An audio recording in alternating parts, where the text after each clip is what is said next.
Today, I want to take a deep dive into a question that is very close and near and dear to my heart. What are the benefits of being a minority investor? Are there any benefits? And if there are, what are they? I'm Veena Jetti. Let's take a deep dive.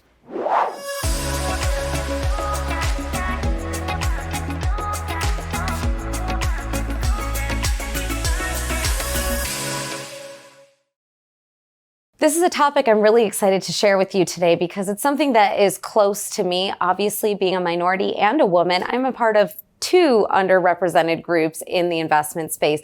Let's talk about the benefits of being a minority investor. Are there any, and what are they? Let's find out. Let's talk about a whole lot of white men in this space.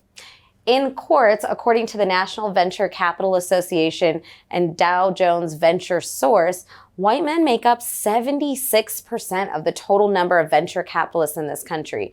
Only 10% identified as Asian, 1% identified as African American, and less than 1% as Latino. That means that there's a huge imbalance in this space, and I bet you these numbers would change even more drastically if we looked at how many were women versus how many were men as well.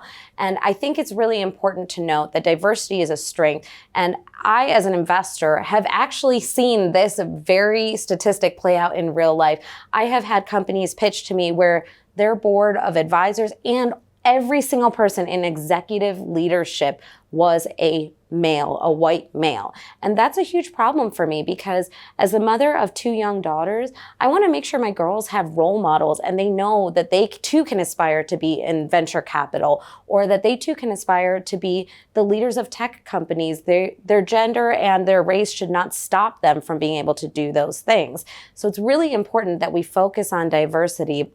I'll also say, as a personal initiative, I am an angel investor. I do invest into startups and companies.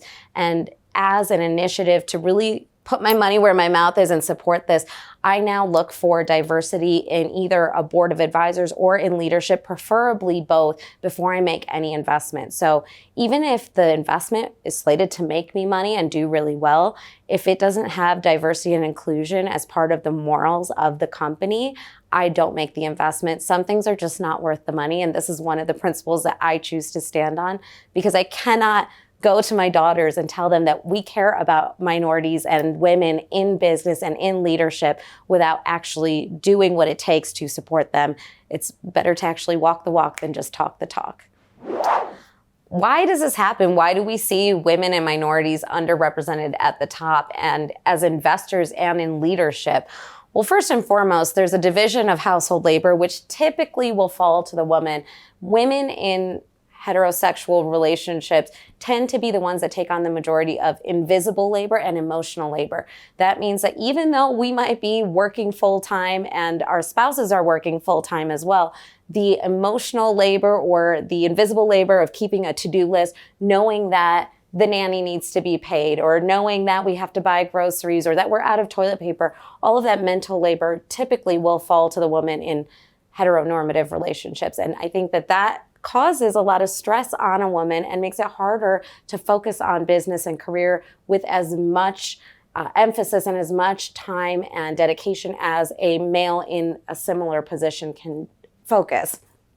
Women and minorities also don't have a seat at the table. A lot of times there are tables that we just don't even get to walk into the room. We don't get an opportunity to be invited to share our ideas or bring value to the table. And when we are in those rooms, oftentimes we're dismissed based on just our appearance alone. And so that's another really important reason why we don't see as many women or minorities in leadership and as investors.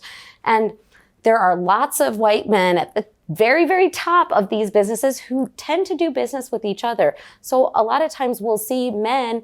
Who do they hang out with? Who are they with? They're with other people that look like them, that are in their social circles, that go to their country clubs or go to their churches, or their kids are in school together. So they tend to be around like individuals to themselves. And that's why we see a lot of men doing business with men, a lot of white men doing business with white men. And that really leaves a huge opportunity for us to start supporting and looking for ways to have inclusivity and diversity at the top levels. It's not all doom and gloom. The last U.S. Census Bureau actually showed some really exciting statistics. Minority business owners, 17% of Black women are in the process of starting or running a new business, as opposed to 10% of white women and 15% of white men. Additionally, approximately 18.7% of U.S. employer businesses are now minority owned. While that's still not anywhere near where we want to be, it's certainly a step in the right direction. Obviously, my company is woman-owned and minority-owned, and I'm actually proud to say that my JV partner is also a woman-owned company. So seeing a company like Vive Funds operating at the level and the size of transactions that we operate at, being woman-owned, is very, very, very rare. But to have not one, but two women-led companies transacting on deals of this size is really unique, and it's really given us an edge in our business because there's a lot of emphasis on diversity and on having women and minorities at the top leadership levels. So we have seen a lot of positive attention and a lot of support for what we're doing. I'm really excited to be a woman minority in business at this time because recent trends are showing so much positive movement in the right direction. There have not only been a major uptick in women investors, we're also seeing a lot of recent initiatives to invest in diversely owned businesses. That means that some of the largest companies in the world and the largest investors in the world are really putting an emphasis on investing into emerging fund managers or that are minorities or women. There's also more exposure due to the spotlight on women and minorities. So women and minorities are being placed in center stage, and attention is being called out to this lack of diversity, not just by women and minorities, but also by our white male counterparts, which is really important because their voices are oftentimes the strongest. I will say that in my business, I have seen a major uptick in women passive investors who want to be invested in multifamily real estate and want an opportunity to grow their portfolio.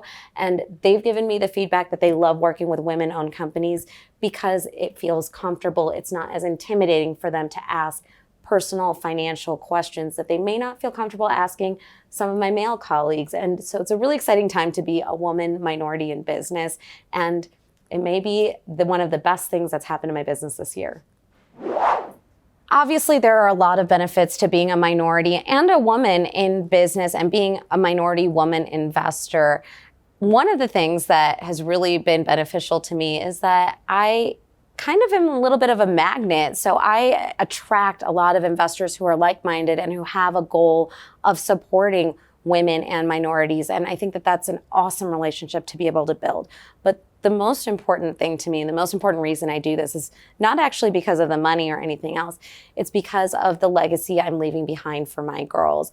I have women and men alike come up to me after I speak at any conference and tell me how much they appreciate having someone that looks like their daughters up on stage so that they can look up to me. I have people tell me that their daughters watch my podcasts or listen to my videos because seeing someone like them is so important to them because now they know that they can do it too. And that's really why I do what I do, because I want to make sure that even if I'm the first to do something, I don't want to be the last. And so I want to make sure that there's a path for women and minorities to be in this space and to feel comfortable in this space.